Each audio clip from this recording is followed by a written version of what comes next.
Urdu university Hyderabad తీసుకొచ్చాం NDA ప్రభుత్వంలో, వాజ్పేయి గారి గవర్నమెంట్లో.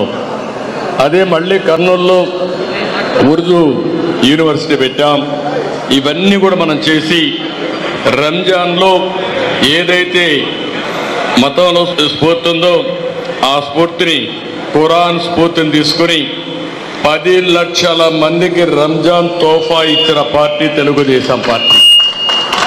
అంతేకాకుండా ముస్లింల కోసం దుకాన్ మఖాన్ కానీ, దుల్హాన్ కానీ ఇలాంటి పథకాలు తీసుకొచ్చి ఆడపిల్లల పెళ్లిళ్ళ కోసం దగ్గర 33,000 మందికి ఆర్థిక సహాయం చేశాం.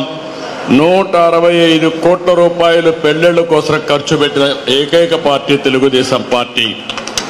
ఇదే కాకుండా ముస్లింల కోసం విదేశ విద్యోన్నతి కింద 527 మంది పిల్లల్ని ఏ దేశంలో ఏ యూనివర్సిటీ కావాలో పంపించి చదివించిన పార్టీ తెలుగుదేశం పార్టీ.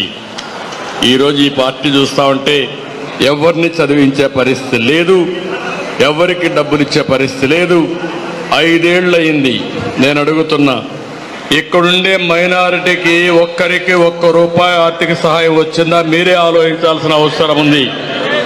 రెండో విషయం మీరు చెప్పండి, ఎక్కడైనా ఒక దగ్గర ఒక మసీదు కట్టారా? ఏది కట్టిన సందర్భాలు కూడా లేవు.